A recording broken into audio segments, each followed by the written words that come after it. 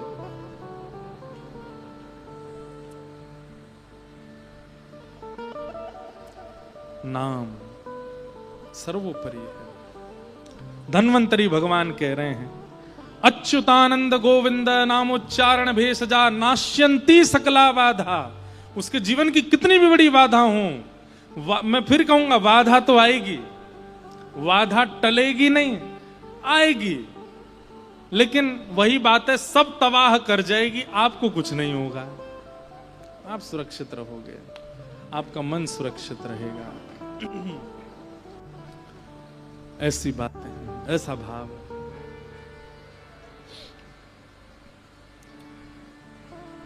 भगवान का नाम, धन्वंतरी भगवान ने अपने भाव बताए।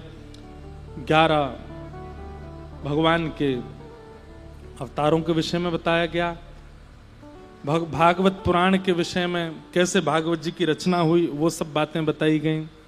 इदम भागवतम नाम पुराणम ब्रह्म संहितम उत्तम श्लोक चरितम चकार भगवान ऋषि। वेद व्यास भगवान जी ने श्रीमद् भागवत की रचना की। क्योंकि मन अशांत था। बोले वेद व्यास जी तो इतना कुछ लिख चुके थे, फिर भी उनका मन अशांत क्यों था? क्योंकि वेद व्यास जी सब जगह चतुर्विध पुरुषार्थ की प्रधानता बता चुके थे, धर्म अर्थ काम और मोक्ष। संसार में जितने भी लोग जी रहे हैं, मुझसे लेके आप सब तक, हम सब इन 4 के आश्रय में ही रहते हैं। कोई धर्म के आश्रय में है, कोई अर्थ के आश्रय में है, कोई काम के आश्रय में है, और कोई मोक्ष के आश्रय में है। इन ये 4 ही आश्रय हैं हमारे। कोई व्यक्ति धर्म के लिए जी रहा है, कोई अर्थ के लिए जी रहा है, कोई कामनाओं की पूर्ति के लिए जी रहा है। उसका जीवन ही इसलिए कि मैं अपनी इच्छाएं पूरी कर सकूं, बस। वो पढ़ता भी इसलिए, धन भी इसलिए कमाता, परिश्रम भी इसलिए करता कि मैं अपने केवल इच्छाओं की पूर्ति कर सकूं। और कई लोग केवल मोक्ष की प्राप्ति के लिए जी रहे हैं कि उनको मोक्ष चाहिए। 17 पुराणों में इन 4 की प्राप्ति के ही निधान बताए गए, धर्म अर्थ काम मोक्ष कैसे प्राप्त हो। वेद व्यास जी महाराज का मन शांत था, तब नारद जी ने आकर के कहा, बोले हे व्यास जी, आपने चतुर्विध पुरुषार्थ प्राप्ति के साधन तो बताए, लेकिन पंचम पुरुषार्थ प्रेम की प्राप्ति का साधन नहीं बताया, इसलिए आपका मन अशांत है। अब पंचम पुरुषार्थ कौन सा है? प्रेम। और प्रेम आश्रय जो करता है, प्रेम आश्रय में जो रहता है, वो ना तो धर्म की चिंता करता, ना अर्थ की चिंता करता, ना काम की, ना मोक्ष की। प्रेमी व्यक्ति किसी की चिंता नहीं करता। कहा करूं वैकुंठ ही जाए, कहा करूं वैकुंठ ही। हमारे वृंदावन में धर्म अर्थ काम और मोक्ष, ये 4 आपको दिखेंगे, पर गॉड दिखेंगे। गॉड मतलब छुपे हुए। वृंदावन में धर्म, पूरी दुनिया में ठाकुर जी की मंगला आरती होती है 4 बजे। वृंदावन में भी कई मंदिरों में 4-5 बजे होती, पर बिहारी जी की मंगला होती 8 बजे। अरे भाई, योग शास्त्र भी कहता है कम से कम 6 बजे तक उठ जाया करो। जब ठाकुर जी ही इतने लेट लतीफ हैं, तो फिर इंसान कैसे जल्दी उठे? 8 बजे उठते हैं बिहारी जी। बोले यहां धर्म कहां गया? बोले धर्म प्रेम में परिवर्तित हो गया। कैसे? छोटा सो लाला है, यशोदा मैया जल्दी उठावे नाए, देर ते उठावे, यहां हमारे 8 बजे उठे। छोटे बालक को कोई नियम से नहीं रहना होता।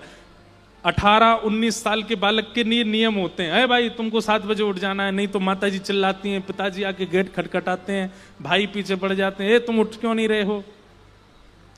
लेकिन वही बालक जब छोटी अवस्था में होता है, सो रहा होता है तो उसको कोई नहीं उठा, अरे सोने दो, सो रहा है और सोने दो। ऐसे हमारे ब्रज के श्री ठाकुर जी हैं, वहां पर धर्म प्रेम में परिवर्तित हो गया। कैसे?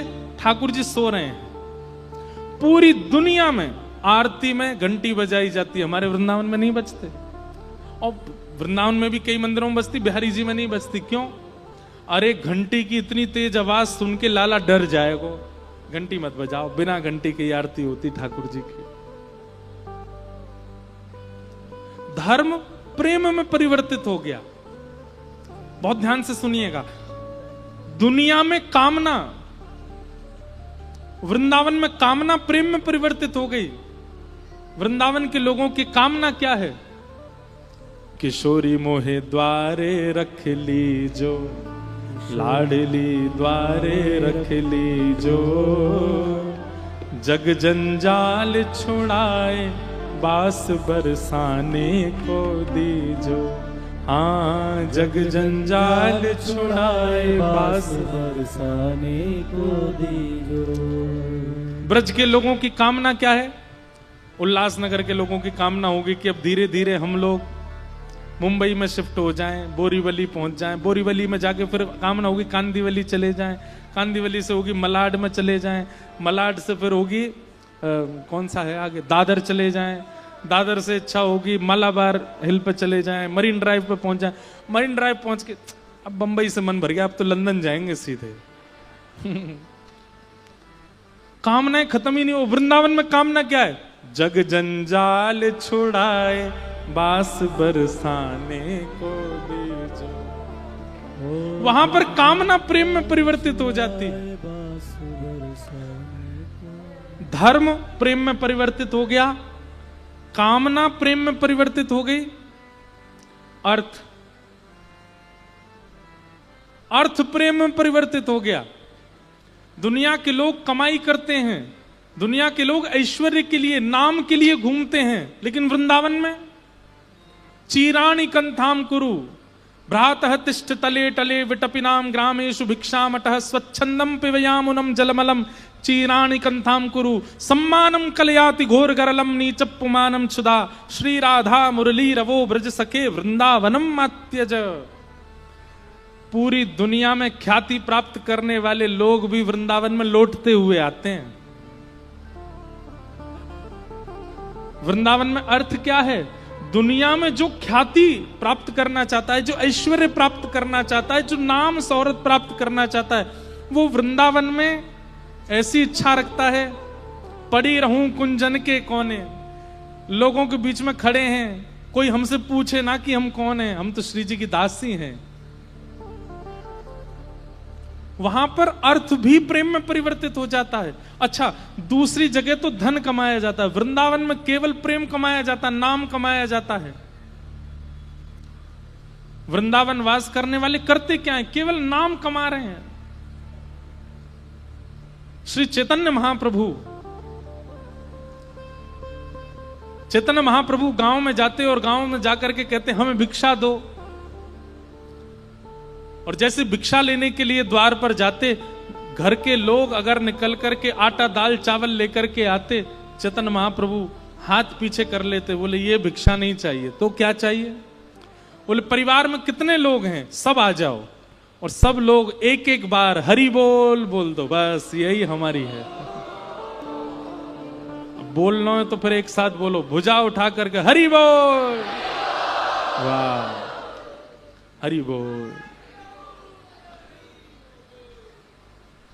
चैतन्य महाप्रभु कहते हैं मैया तेरे पांव पड़ूं एक बार हरि बोल, मैया तेरे पांव पड़ूं एक बार हरि बोल, भैया तेरे पांव पड़ूं एक बार हरि बोल, भैया तेरे पांव पड़ूं एक बार हरि बोल, हरि बोल, मुकुंद माधव हरि हरि बोल, हरि बोल, हरि बोल, मुकुंद माधव हरि हरि बोल, हरि बोल, हरि बोल, मुकुंद माधव हरि हरि बोल, हरि बोल,